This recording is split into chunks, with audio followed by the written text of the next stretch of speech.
날씨도 덥고 또 오늘이 주초라 봉사담아 하실 텐데 이렇게 많이 와주셔서 감사합니다. 특히 여러 원로 선배님들 건강하신 모습으로 뵙게 돼서 대단히 기쁩니다. 오늘이 6.15 공동선언 벌써 11주를 맞습니다. 그러나 우리가 그동안 다짐해온 통일의 의지 그리고 분위기가 지금 거의 실종 상태입니다. 현 정권 때문이라고 생각합니다. 지금부터 2700년 전에 춘추 전국 시대가 시작이 됐을 때 제나라라는 나라가 있었습니다. 그 제나라의 왕이 명재상 관중에게 묻습니다. 어떻게 하면 나라가 잘 될 수 있느냐, 또 어떻게 하면 나라가 망하느냐.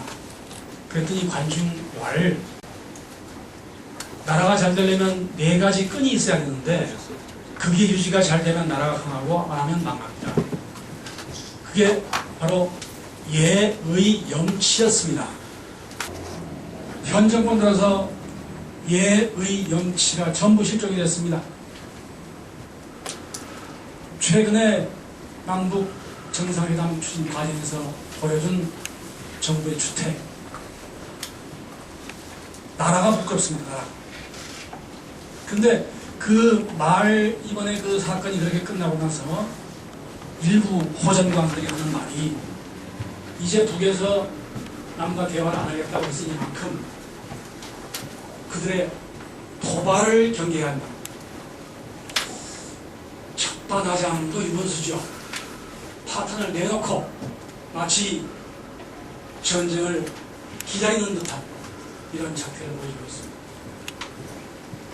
헌법에도 조국의 평화적 통일과 민주화가 조국의 2대 과제로 되어 있고 대통령은 대통령 취임 선서하면서 통일에 앞장서겠다고 해놓고도 이렇게 4년째 국민을 전쟁의 도란 속에 몰아넣고 있습니다. 6.15 공동선언은 남과 북이 서로 다른 차이를 인정하고 존중하며 우리 민족끼리 자주적으로 평화통일을 해야 한다고 말하고 있습니다. 남북이 서로의 체제를 인정하고 어느 한쪽이 다른 한쪽을 무력을 통해 제압하지 않음으로써 평화적으로 통일을 이루자는 것입니다. 6.15 공동선언은 정치 군사적 문제뿐만 아니라 남북 경제협력 등에도 합의를 이끌어 서로의 신뢰를 다져나가기로 다짐하고 있습니다. 그로부터 11년이 지난 지금 6.15 공동선언의 정신은 한반도 상공에서 유령처럼 떠돌고 있습니다. 지난해 우리는 천안함과 연평도 사태에서 색대 같은 젊은이들을 잃었습니다. 6.15 공동선언이 남과 북에서 지속적이고 정상적으로 실천됐다면 이런 비극은 막을 수 있었습니다. 신냉전의 상황이 계속되고 있는 한반도에서 언제 또 다른 위기가 발생할지 모릅니다. 6.15 공동선언 이행이 11년째가 되도록 길이 막혀있는 근본 원인들을 철저하게 밝혀내야 속이 시원한데 그렇게 밝혀낼 경우도 아니지만 그렇게 한다는 것이 얼마나 어려운지. 우선 6.15와 14선언들이 이명박 정부의 억압에서부터 해방되어 남북 해외의 온 결의 통일 열망을 불러일으키도록 6.15 공동선언 남측위원회와 모든 산하단체들이 총벌기해야 한다는 그럴 때가 오는 것 같습니다. 이명박 정부처럼 우리 결의의 앞날을 이렇게 철저하게 봉쇄하고 있는 정부는 다시 못하고 역사에 기록될 것입니다. 6.15 선언문은 어느 한식의 일회성 문건이 아닙니다. 민족 통일을 염원하는 우리 민족의 지상명령입니다.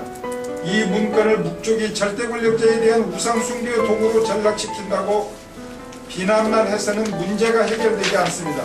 그리고 이 문건을 정치적 반대자의 개인적인 성과물로 치부해서 폄하해서도 안 됩니다.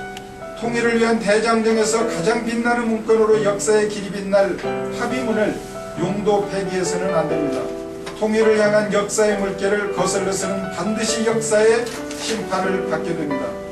2011년 6.15 10주년을 맞는 현 시점에서 남북의 6.15에 대한 이행 의지를 비교해보면서 남북관계가 화해협력에서 갈등 반목으로 후퇴하였다는 것을 새삼 실감합니다. 6.15 훨씬 이전으로 되돌아간 남북관계 상황 속에서 안타까움과 아쉬움이 엄습해옵니다. 특히 남쪽에 살고 있는 북한 연구자의 입장에서 자괴감이 엄습해옵니다. 이명박 정부의 상호주의 대북 정책에 막혀 침몰해버린 6.15. 이명박 정부는 단거리이나 6.15 실천은 장거리이기 때문에 반드시 6.15는 복원시켜야 합니다. 남북관계가 전쟁 상황으로 내몰릴 것이 아니라 평화 상태로 진일보하여야 할 절대절명의 시기에 6.15 복원은 필연입니다. 1. 우리는 테러남 사건과 연평도 사건을 남북 대화의 걸림돌로 만들어온 이명박 정부의 지난날의 잘못을 반성하고 6.15 공동선언과 14 정상선언을 이어받아 그 실천에서부터 실질적 성과를 이끌어낼 수 있는 새로운 정부가 필요하다는 사실을 공감한다. 그래야만 비핵화를 위한 육자회담에서 당사국들의 이해관계와 시대적 지향을 외면해온 자폐적 고립에서 벗어날 수 있다. 1.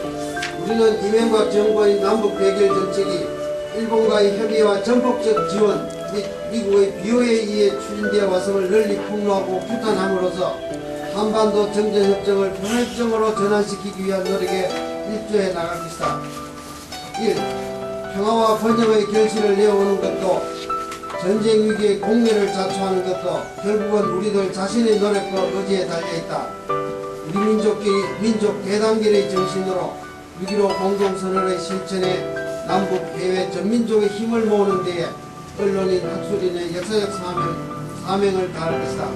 2011년 6월 14일 6.15 공동선언 11주년 기념 언론 학술본